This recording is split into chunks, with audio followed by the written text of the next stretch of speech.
யார் ஏரியாவா இருந்தாலும் ஹீரோ நாங்க தான் அப்படின்ற மாதிரி பாத்தீங்கன்னா நம்ம தலைவர் வந்து பாத்தீங்கன்னா கர்நாடகால போய் கர்நாடகாவோட மிகப்பெரிய படமான கேஜிஎஃப் ஓட சாதனையை முறியடிச்சிருக்குங்க. ஆமா, என்னன்னு பாத்தீங்கன்னா ப்ரீ புக்கிங்ல கேஜிஎஃப் 2 வந்து பாத்தீங்கன்னா கிட்டத்தட்ட 80 ஸ்கிரீன்ல ரிலீஸ் ஆகி 44 நிமிஷத்துல 10,000 டிக்கெட் சோல்ட் அவுட் ஆச்சு. எப்படி 80 ஸ்கிரீன்ல 44 நிமிஷம் 10,000 டிக்கெட்.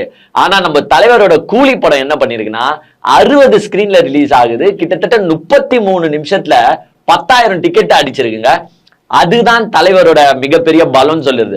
எத்தனை ஸ்கிரீன்ல 80 ஸ்கிரீன்ல கூட கிடையாது, 60 ஸ்கிரீன்லயே 10,000 டிக்கெட் சோல்ட் அவுட் ஆகுது, அதுவும் 33 நிமிஷம் போது அந்த மனிதனுடைய கிரேஸை நீங்க பார்க்கணும். ஏன்னா என்னதான் வந்து போற போக்குல வந்து எல்லாரும் சொல்லிட்டு போயிடுவாங்க, எப்பா அவர் வந்து கன்னடிகாப்பா, எப்பா அவர் வந்து மராத்திப்பா, அதனால அங்க டிக்கெட் சோல்ட் அவுட் ஆகும்பான்னு. அப்படிலாம் ஒன்றும் கிடையாது.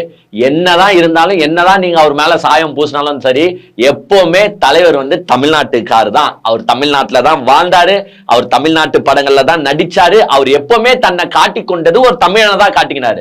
சோ கர்நாடகால இவருக்கு வந்து ஃபேன்ஸ் இருக்கு, பட் அங்க இருக்கிற ஸ்டார்ஸ் அளவுக்கு கிரேஸான ஃபேன்ஸ் இருக்கானா கண்டிப்பா இருக்காது. பட் அவங்க ஏரியாலையும் போயிட்டு மிகப்பெரிய சாதனையை பண்ணவர் தான் நம்ம தலைவர். கிட்டத்தட்ட 33 நிமிஷத்துல 10,000 டிக்கெட் அடிச்சு ஒடிச்சுட்டு, டேய் நாங்க தான்டா ஹீரோ போங்கடா அப்படின்னு சொல்லிட்டு உடைச்சிட்டு போயிருக்காருங்க.